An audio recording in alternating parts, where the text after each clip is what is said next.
there are some men that genuinely lack social skills and they lack social experience. And I think a good litmus test with whether this person could potentially be a malevolence or a liability or a risk to you, or whether they're worth, like, it's okay, they'll be fine, they just got to find their way, is whether they can learn from their experience. And even when it comes to things like learning disability and autism, where we struggle to learn from our experiences, there is an awareness there. Like, we can intellectually, so if I do something that pisses somebody off and I don't see why, I can't comprehend it, I at least understand that I did and that I shouldn't do that thing again. Even though I might not be able to comprehend it, like, well, I don't see why I fucking pissed you off, whatever. But I'm like, okay, but I shouldn't do that then, because I respect other people and I shouldn't try and piss them off. So even though I don't understand it, I should not do that thing. But then when it crosses over into somebody and it's not a social skills problem, and it probably could be malevolence or something darker, like, you know, darker side of their personality is coming out, is that lack of acceptance that they've even done anything wrong. It's like they're making no effort to understand it. They're making no effort to either change or stop the behavior. And they think that they're the victim and that the other person was wrong. And they get adamant about it.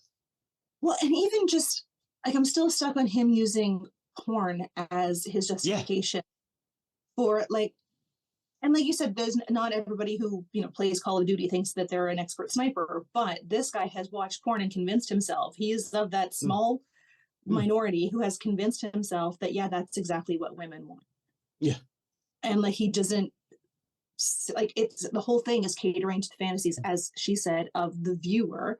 And like, different people watch different things. So if he's watching that, like, it is, and he's convinced himself that that's what women want, then it's only a matter of time before he goes to that next level and will still like, I don't get it. She was just playing hard to get. She was wearing clothes and they were alluring, so she was outside. Yeah. Unescorted. And yeah, that's the thing that like is so infuriating about it. I was listening to the audiobook by Chanel Miller, who she was the young woman who was assaulted by Brock Turner, I believe his name was, and then he was found guilty of the assault, but only had like the mildest sentence because he's an excellent swimmer. Why ruin the young man's career? And so she chronicles the court case, right, where he barely answered any questions about what he was doing, what his state of mind was, what was going on. But she had to, why were you at this party? Why are you wearing that outfit? Why did you have drinks? How much did you drink? Well, like, it's that victim blaming where she had to constantly relive that night over and over and over again and justify every decision she made of why she was at a university student at a university party with, I think, her sister and friends. And it's like nothing she did warranted what happened, but she had to relive it, which is kind of like, it makes me wonder, and I know that this is a big assumption, but it makes me wonder the allegations that women have retracted, right? Where it's like, oh, they're making false allegations. Are they really false allegations, or have women just been broken down and they don't want to have to continually relive it, that eventually they just go, you know what, forget, I made it up. I just can't. Like, eventually that just wears you down. Yeah, exactly. There are so many reasons why people withdraw their allegations that we can't ever know just how much of a percentage were false allegations. And to be honest, it almost doesn't matter, because for the crazy statistic, I mean, you know it, but other people might not listening, is that a man is 240 times more likely to be raped than to have a successful false allegation against him where he gets convicted. Like, he's more like 240 times more likely to be raped than that. Like, it's like, it doesn't, like, it's almost, I mean, it matters to the individuals that they happen to, but on a societal level, we need to stop being worried about false allegations because they're so fucking rare. Yeah. And, but it's also that whole, everyone thinks it won't happen to them, right? Like, nobody, especially I think men, no man thinks there's a chance of me being raped, right? Like, I think that's just so far out of men's thought processes. But I could see where they would think that they would have false allegations against them because they're Mm. around women all the time and they have this like fear of women or fear of their own actions being misconstrued, that it gets that fear. Like where women have different fears, right? Women do fear being raped because it happens all the time, right? Mm. And every time it does happen, it's not she was hanging out in a dark alley wearing nothing but a G-string. It Mhm. was she went to the bathroom by herself in a bar and she was assaulted. She took the stairs in her apartment building and she was assaulted. Like it just can happen almost anywhere. But I don't think men ever think that it'll happen to me. Yeah. The other thing that I think in general, something that Western society, I can't speak for other cultures, but in Western society, what we struggle with, men and women alike, is unless it's happened to us specifically, or we know somebody that something has happened to, so that we can share that, we can have that experience shared with us, we kind of almost deny it's a problem that it happens.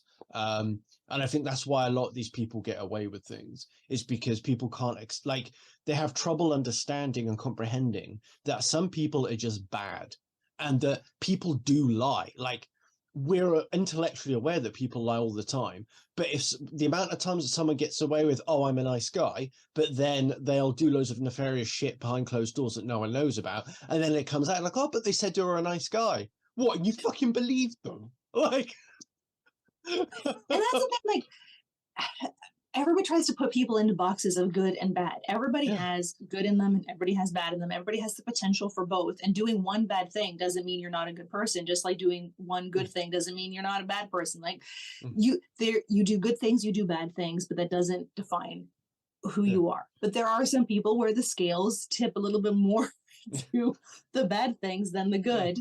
And I think people just hero worship, for lack of a better word, which is why then they get so devastated when they realize that their heroes are actually real people. Yeah. And then they think it kind of means that everything they've said was bollocks or whatever. And it's like, no, it doesn't. It just means that they're a shithead and that you shouldn't trust them. But it doesn't mean that what they said was wrong. And then, like, nobody gives anybody an opportunity to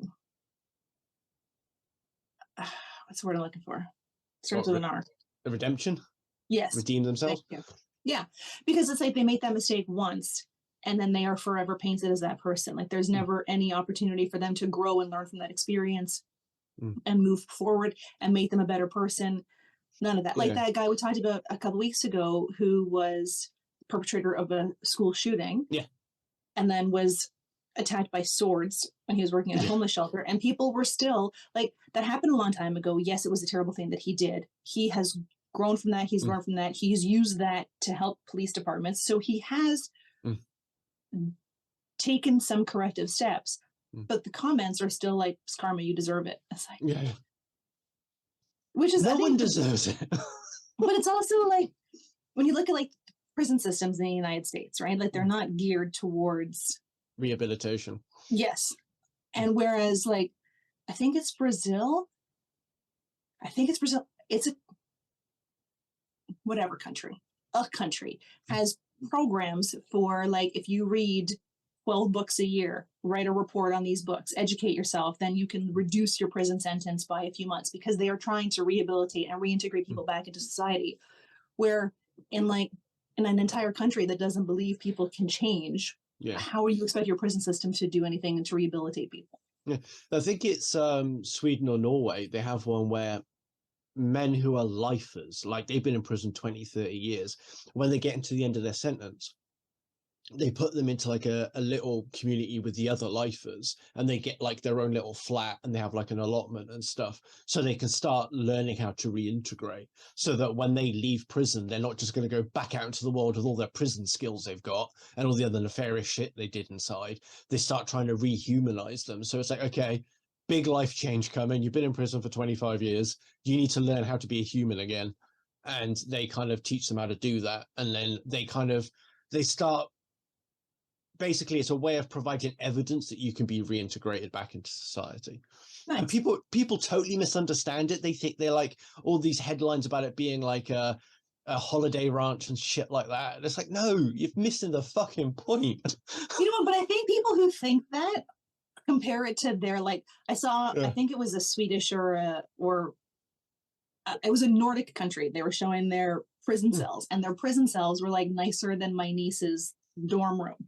And but just because somebody has done some shady shit doesn't mean you treat them like animals, right? When you put Yeah. them in pens, you treat them like animals. How do you expect them to behave? If you want them Hmm. to eventually reintegrate, then you need to let them maintain their humanity and their individuality and learn and grow as people. Yeah. But if someone is seeing that and they're bent about it, it's because they're looking around their own space and you're like, how come he's got better off than I do, right? Like I'm reading a book. I'm reading a book with my eyes, actually. I'm reading a book, and it's about four or five, can't remember, senior citizens who were living in a retirement community, and the retirement community keeps stripping back their programs and stuff because they're trying to save money. So they're like, shit, if we were in this is in Sweden. They're like, if we were in prison, we would get better treatment. So they plan a heist in an attempt to get arrested. Yeah. They're trying to get arrested so they can go to prison because prison will treat them better than It's the retirement bollocks, community. isn't it?